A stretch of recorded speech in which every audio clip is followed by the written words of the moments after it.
नमस्कार, आदाब, सत श्री अकाल, जय भीम, जोहार। मेरा नाम है नवीन कुमार। कंगना रनौत को तो जानते ही होंगे आप। वही कंगना जो 47 में मिली आजादी को भीख समझती हैं, लोकतंत्र को भीख समझती हैं, संविधान को भीख समझती हैं, हमको और आपको भीख समझती हैं, जो किसानों को खालिस्तानी कहती हैं, देशद्रोही कहती हैं और मुसलमानों से तो उनकी नफरत के कहने ही क्या।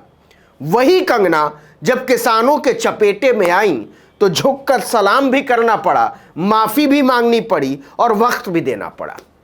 किस्सा कुछ यूं है कि कंगना रनौत मनाली से मुंबई जाने के लिए चंडीगढ़ हवाई अड्डे के लिए निकली थी। आप जानते ही हैं कि कंगना रनौत को अमित शाह के गृह मंत्रालय ने वाइस सिक्योरिटी दी हुई है।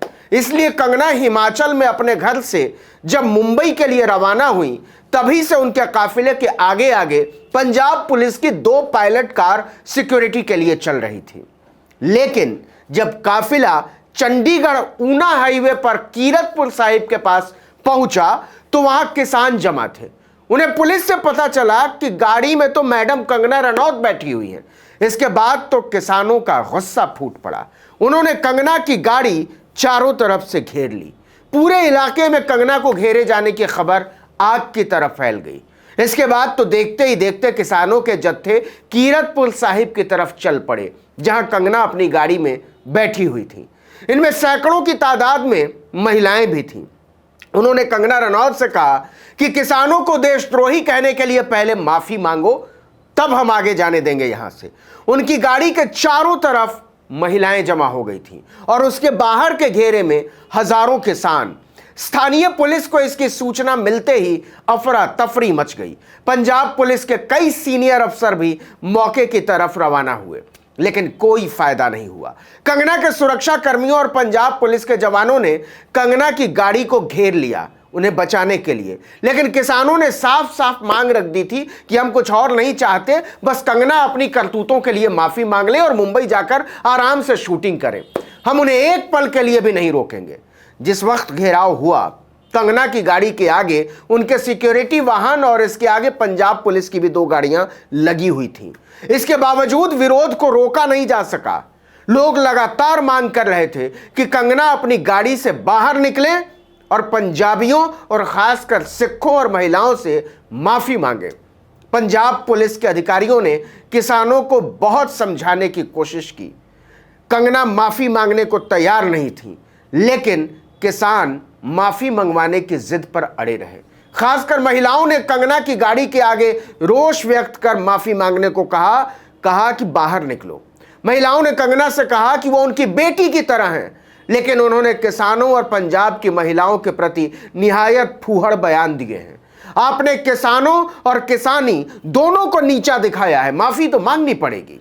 शुरू में किसानों की संख्या कम थी, लेकिन जैसे जैसे समय गुजरता जा रहा था, किसानों की संख्या बढ़ती जा रही थी। इससे पुलिस प्रशासन के हाथ पांव फूल गए।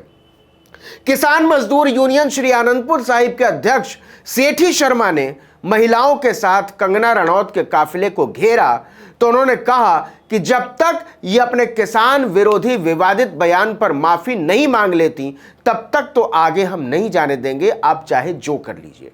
किसानों का गुस्सा तब और भड़क गया जब कंगना अपनी कार में ही बैठकर इंस्टाग्राम पर लाइव करने लगी कि उन्हें किसानों के नाम पर एक मॉब ने घेर लिया है और अगर पुलिस ना होती तो उनकी लिंचिंग हो जाती। ऐसे लोगों को शर्म आनी चाहिए।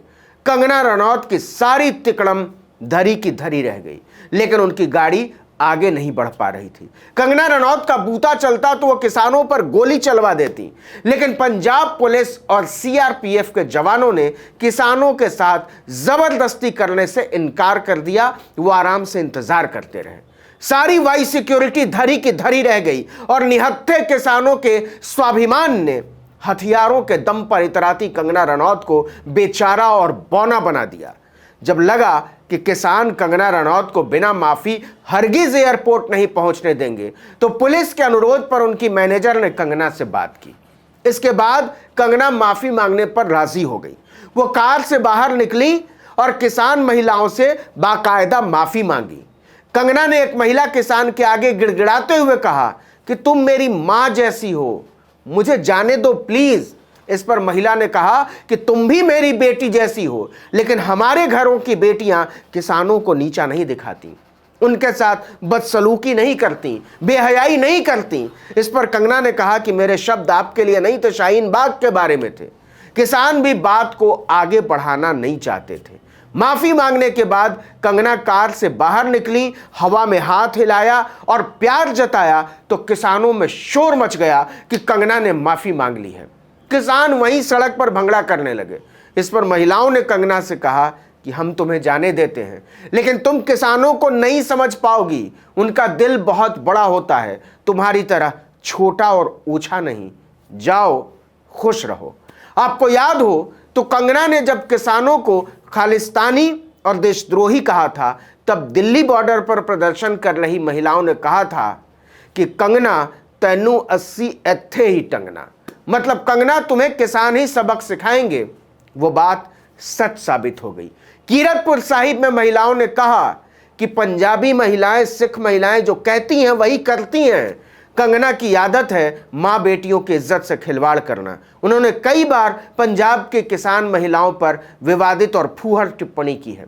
इसलिए हम उन्हें एक बात बताना चाहते थे कि नकली घोड़े पर गत्ते की तलवार भांजने से कोई रानी लक्ष्मीबाई नहीं बन जाता, और खेतों में मिट्टी में खुशहाली के बीज बोने वाली महिलाएं उनसे छोटी नहीं हो जाती। कंगना को यह बात याद रखनी चाहिए। देखिए कि कीरतपुर साहिब में महिलाओं और किसानों ने बड़ा दिल दिखाया, कंगना को जाने दिया, कोई लिखित बयान नहीं मांगा, चाहते तो मांग सकते थे, ना ही उनका समय खराब किया, लेकिन वहां से निकलते ही कंगना ने दिखा दिया कि वो सुधरने वाली नहीं है। उन्होंने एक बार फिर से कहा कि उनके साथ बहुत बुरा हुआ है, वो किसान नहीं थे, मतलब हद है। कंगना तो कहती हैं कि स्प्रिंग वाले घोड़े पर बैठकर भी उनके भीतर रानी लक्ष्मीबाई की आत्मा घुस जाती है, और किसान जो रात दिन खेतों में काम करते हैं, वो किसी रोज अपनी फसलों के दाम मांगने सड़कों पर उतर आए तो देशद्रोही हो जाते हैं। निहत्थी, बुजुर्ग और उन्हें बेटी कहकर पुकारने वाली औरतों में कंगना रनौत को हत्यारे नजर आते हैं, और वो पूरी बेशर्मी से उन पर फूहड़ आरोप लगाती हैं। अंत में कंगना रनौत से आखिरी बात, मैडम जी, आजादी भीख में नहीं मिली है, न मिलती है। आपको वाइस सिक्योरिटी की जो सुरक्षा मिली है ना, वो भीख में मिली है, वो भी स्वाभिमान की लाश पर घुटनों पर रेंगने के एवज में मिली हुई भीख। इस भीख में हर भारतीय का खून पसीना शामिल है। एक बात हमेशा याद रखिएगा, भिखारी न किसान को समझ सकते हैं न स्वाभिमान को। इस वीडियो में इतना ही, लेकिन अगर आपने आर्टिकल 19 इंडिया को अब तक सब्सक्राइब नहीं किया है तो फौरन कर लीजिए, बेल आइकॉन दबाइए, घंटी जैसी आकृति, लाइक कीजिए और कमेंट करके बताइए हमारा वीडियो आपको कैसा लगा। अगर यूट्यूब पर देख रहे हैं तो सब्सक्राइब जरूर कर लीजिए, और अगर फेसबुक पर देख रहे हैं तो हमारे पेज को लाइक जरूर कर लीजिए। नमस्कार।